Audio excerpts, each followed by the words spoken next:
পরিবর্তন আনে, তরুণরাই পরিবর্তন এনেছে, বাংলাদেশের ইতিহাস তাই বলে। আমাদের কথার আজকের আয়োজন আজ এ নিয়েই, সঙ্গে আছি আমি কিশোর জাহান। তরুণদের প্রত্যাশার কথা শুনবো। বিভিন্ন সেক্টরে যারা গুরুত্বপূর্ণ পদে দায়িত্ব বানাচ্ছেন, অনেক সময় দেখা যায় যে তারা দায়িত্ব পালন করেন না, আবার মানুষও নিজেদের ঠিকমতো যারা বিভিন্ন সেক্টরের দায়িত্ব সেটা পালন করে না।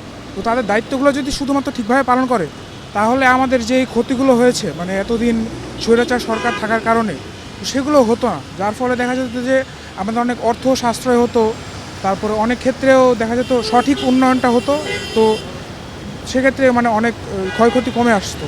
তো আমাদের সেটা জাতির জন্য মঙ্গলজনক হতো। তো এটাই আসলে চাওয়া, সবাই যার যার স্থান থেকে দায়িত্বটা ঠিকভাবে পালন করে, তাহলে অনেক কিছু রিকভার করা সম্ভব, যেটা লস হয়েছে এই গত 16 বছর।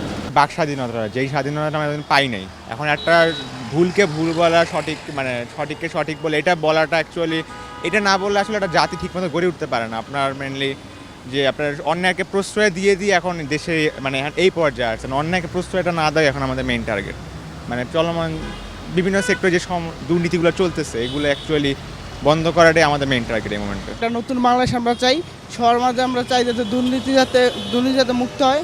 তরুণদের আগামী দিনের প্রত্যাশা হচ্ছে একটা জনগণের সরকার হওয়া। আমরা ইতিমধ্যে দেখতে পেয়েছি যে আমরা আসলে ওই ধরনের একটা সরকার ব্যবস্থা পারিনি বা পাইনি কখনো, যে তরুণরা তাদের মেধা, তাদের শ্রম, তাদের মেলে ধরার কোনো একটা সুযোগ ছিল না। আমরা জানি আমাদের বাংলাদেশে তরুণদের সংখ্যাটা সবচেয়ে বেশি।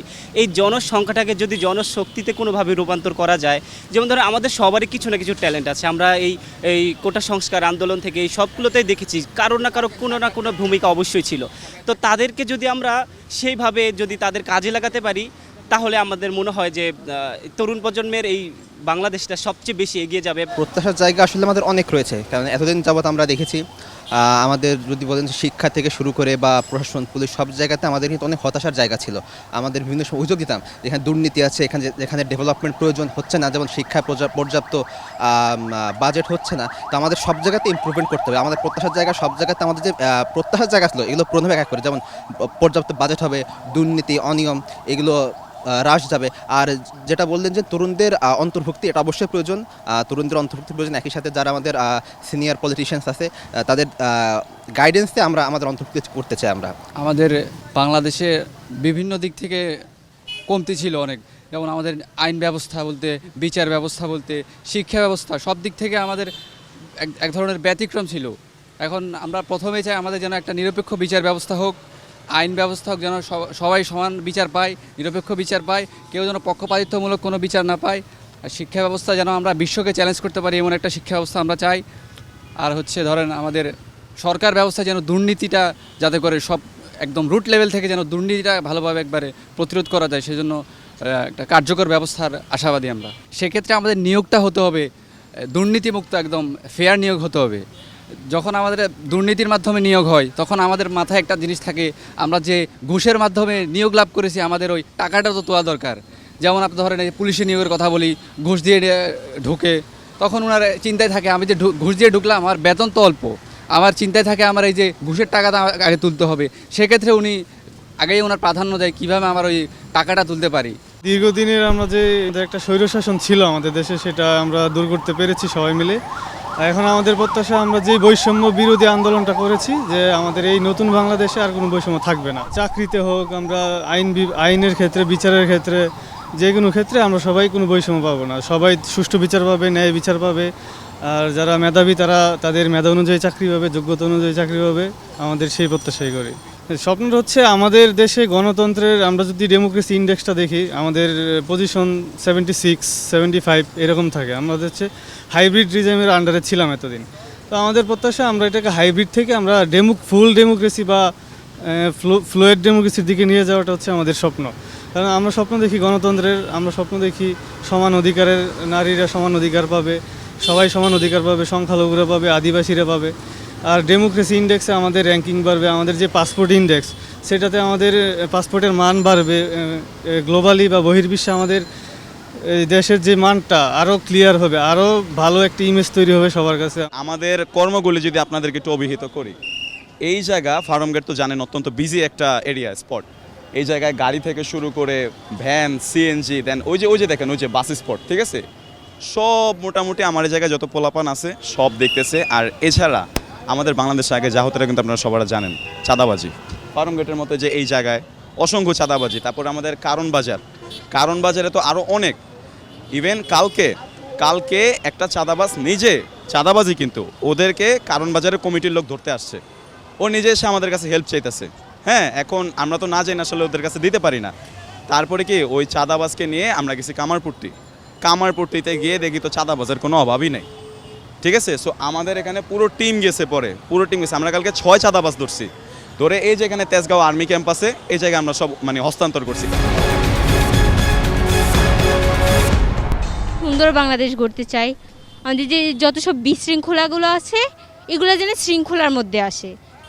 যেমন আমরা দেওয়ালটাকে এখন রং করতেছি, আমরা চাইবো না যে এখানে কোনো যে অবান্তর যে কথাবার্তাগুলো লেখা হয় দেওয়ালে, এসব আমরা চাই না। আর এই জন্য আমরা দেওয়ালটাকে সুন্দর করে রং করতেছি। বাংলাদেশটা চাই এরকমভাবে যেটা আমাদের খুব শৃঙ্খলভাবে গঠন হবে। এখন শিক্ষার ব্যবস্থা দেখা যাচ্ছে যে অনেকে যেমন ক্লাস 6, 7, 8, 9-এর কথা বলি, ওরা নিজেদের মতো, যেমন আমার কাজিন, ও কিন্তু বলে যে আপু অনেক খরচ হয়, অনেক কিছু, অনেক টাইম লস হয়, আমি আমার নিজের শরীরকে একটু কি বলে এটাকে, হ্যাঁ, রেস্ট দিতে পারি না।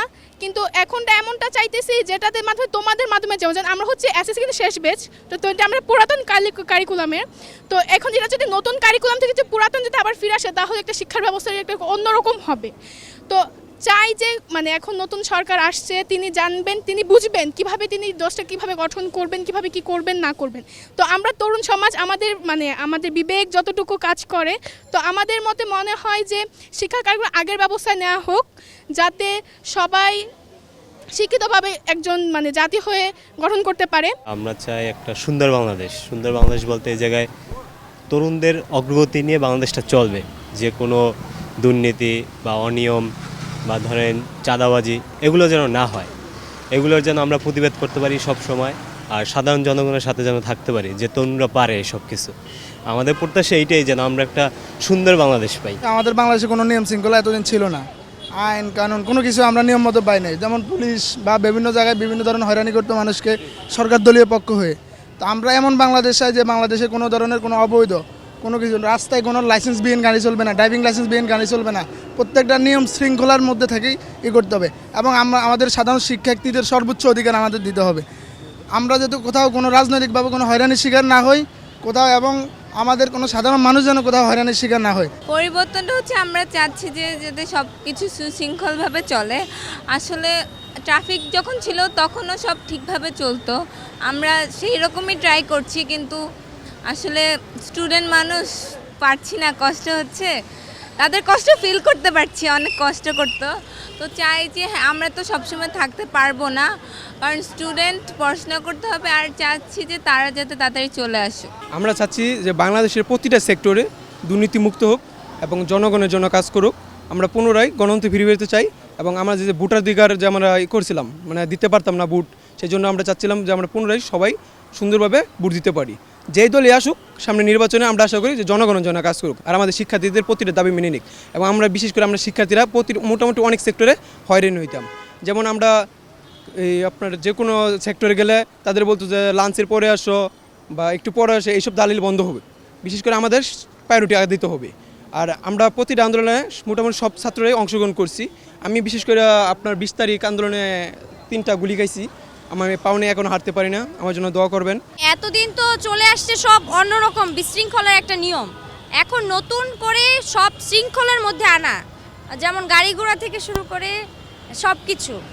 পুলিশ যখন আমাদের এখানে নামবে তখন যেন পুলিশও আমাদের রাস্তাঘাট সুন্দর করে ডিউটি করবে রাস্তায়। আমরা যেভাবে গাড়িগুলোকে লাইন বাই লাইন দিচ্ছি, এভাবে যেন তারা মেনটেন করতে পারে। যেই সরকারই আমাদের থাকুক, তারা যেন অবশ্যই আমাদের দিকটা বিবেচনা করে, আমরা যেভাবে চাচ্ছি সেভাবে যেন তারা আমাদের সেই জিনিসটা দেয়, এটাই আমরা আশা করব। কোনো ভিআইপি অ্যাম্বুলেন্স দেখলে আমরা জ্যামটা ক্লিয়ার করে আমরা অ্যাম্বুলেন্সটাকে ছাইড়া দিই। আর কোনো রিক্সা, কোনো বাস গাড়ি কোনো জায়গা থামতে দিই না, সাইড করে যাত্রী উঠাই, যাত্রী নামাই। ভালো লাগা কী করবো, জনগণের তো ভালো লাগতে গেলে তো আমাকে একটু কষ্ট করার লাগবে। আমি 4 দিন ধরে আসছি, হ্যাঁ আমার কাছে খুব ভালো লাগতেছে। আমরা একটা সিস্টেমের মধ্যে ছিলাম, যেটার কারণে মনে করেন যে মানুষও ওই সিস্টেমে অভ্যস্ত হয়ে গেছে। এখন আমরা যদি নতুন কিছু কায়েম করতে চাই তাহলে তাদেরকে আমরা বুঝাতে হবে, তাদের প্রতি অ্যাগ্রেসিভ হলে চলবে না, কারণ তারা আমার দেশের মানুষ, আমরাও এই দেশের মানুষ। আমরা সবাই মিলে কিন্তু একাকার বাংলাদেশ। আমরা যে কিছু করতে পারছি দেশের জন্য, এটা কিন্তু আমাদের গর্ব। আমরা যে মনে করেন যে এটাতে আমাদের কোনো লাভ নাই, লস নাই, বাট আমরা দেশের জন্য করতে পারতেছি, এটা আমাদের গর্ব। আর আমাদের প্রত্যয় থাকবে সাধারণ পাবলিকের কাছে, সাধারণ জনগণের কাছে, আমরা যতটুকু আগে আসছি তারা যাতে আমাদের থেকে আরও 2 গুণ আগে আসে। যদি সবাই মিলে একত্রে না আসি তাহলে বাংলাদেশ সঠিক মানে আমরা যেই লক্ষ্যে আগাচ্ছি সেই লক্ষ্য পূরণ করা সম্ভব নয়। আমাদের কথার আজকের আয়োজন আজ এ পর্যন্তই। আগামীতে আবারও দেখা হবে আমাদের কথায়, অন্য কোনো বিষয়ে শুনবো সাধারণ মানুষের কথা। সে পর্যন্ত আমি কিশোর জাহান আপনাদের সবার কাছ থেকে বিদায় চেয়ে নিচ্ছি। সবাই সুস্থ থাকুন, ভালো থাকুন, চোখ রাখুন এটি নিউজের পর্দায়।